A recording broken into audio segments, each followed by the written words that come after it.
and Jubo League. আসসালামু আলাইকুম। বক্তৃতা দিবার দ্বিতীয়ত নয়, আজ শুধু একটি কথা বলবো।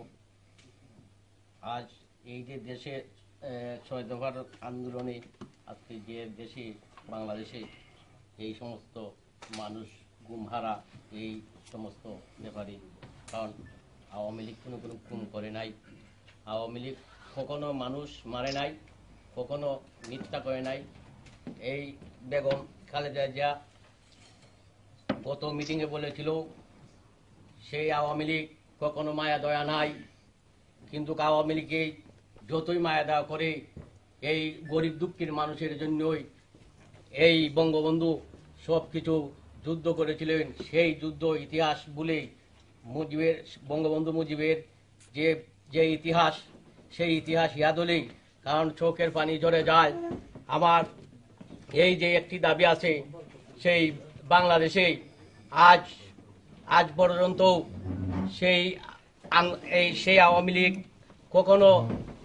কখনো মিথ্যা করে নাই, কোনো ষড়যন্ত্র করে নাই। এই আমরা বঙ্গবন্ধুরে বেঁচে এই তারেক জিয়া একটা পর একটা নানান আলোচনা এই সমস্ত আমাদের বঙ্গবন্ধুর ইতিহাস বিক্রি করতে চায়। আমি একটি দাবি আছে, সেই বঙ্গবন্ধু যখন শেখ রাসেলের যখন যুদ্ধ হয়েছিল, সেই সময় ইতিহাস কখনো ভুলতে পারি নাই। সেই নানার বাড়ি কথা নিয়েই শেখ রাসেলকে হত্যা করেছিল। সেই ধানমন্ডির ঝামেলে আজ বঙ্গবন্ধুর ইতিহাস যখন পড়ে যায়, বিস্তারা সাধারণ মানুষের মতন চলাফেরা করে যান, সেই ইতিহাস চোখের পানি এখনো ঝরে যায় না। কিন্তু আজকে দুঃখের বিষয়, আওয়ামী লীগ যখন ক্ষমতা আছে, সেই বাংলার মাটিতেই বিচার হবে, বিচার শুরু হয়েছে। যারা ওই কাঠগড়ার ভিতরে আছে, সেই মাফদিমরা যতদিন পর্যন্ত এই আলবদর রাজাকার জেলের ভিতরে থাকে, তখনো জনগণের সামনে ফাঁসিতে ঝুলাতে হবে।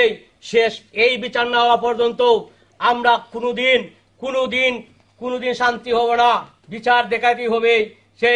এই সাইদি গোলাম হোসেন এদেরকে জেলের ভিতরে থাকেও শেষ পর্যন্ত এই ঝুলাতে লাগবো, বাংলাদেশের শান্তি হবে না। আমি আবার বক্তব্য করছি, জয় বাংলা, জয় বঙ্গবন্ধু। ধন্যবাদ। আমি এবারে